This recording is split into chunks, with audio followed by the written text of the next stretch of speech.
Tinanghahan ni Pangulong Ferdinand R. Marcos Jr. ang inaugurasyon ng Balinguan Port Expansion Project sa Misamis Oriental ngayong araw. Ayon sa Pangulo, malaki ang may tutulong nito para higit na mapalago ang ekonomiya at turismo sa probinsya. Si Justoni Humamil ng PTV Davao sa Balitang Pambansa Live.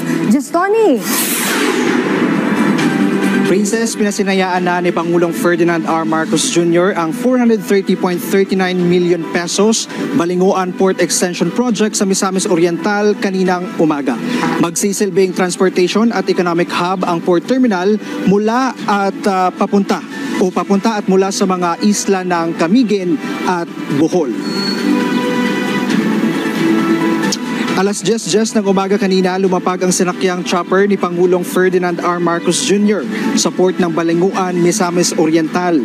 Pinasinayaan ng Pangulo ang inaugurasyon ng 430.39 million Balinguan Port Extension Project sa Balinguan, Misamis Oriental.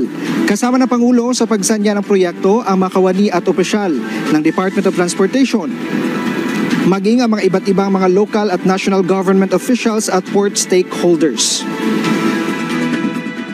Ang proyektong ito ay bunga ng pagsisikap ng DOTR at ng PPA, Philippine Ports Authority.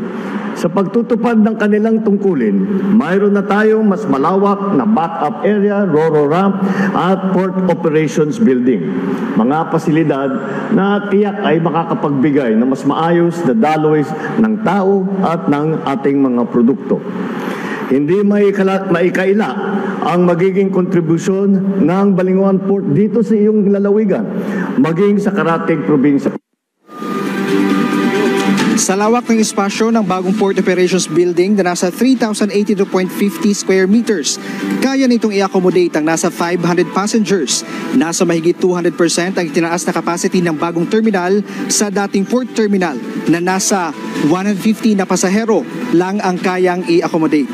Pinasilip rin kanina ang state-of-the-art facilities ng bagong Port Operations Building mula sa passenger lounge, childcare and play areas, gender-inclusive restrooms, food hall, maging prayer rooms para sa mga Kristiyano at Muslim. Ang taga-Cagayan na si Teresita Nathan, ikinatuwa ang bagong port terminal dahil bukod sa mga magagandang pasilidad, fully air-conditioned rin ito. Mas okay gid ni siya karon sir kay bago ang facilities unya mas dali siya makuan sa mga pasahero pag magbiyahe.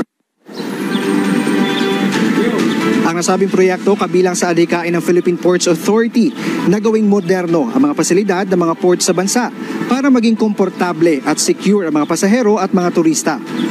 Ayon sa Pangulo, aasahan pa ang pagtaas ng bilang ng mga turista papunta sa mga isla ng Camiguin at Bohol. Magbibigay daan ito sa mas mabilis at madaling daloy ng mga produkto at mga tao na siya naman ang magbibigay daan sa pag-uunlad ng kalakalan at turismo sa inyong probinsya at ang mga karatig na lugar at sa buong region. Princess, dagdag ng Pangulo kanina, patuloy ang kanilang Build Better More program sa bansa para mapalago hindi lamang mga terminal sa paliparan, ngunit pati na rin ang mga port at land terminal. Princess. Maraming salamat, Justoni Humamil ng PTV Davao.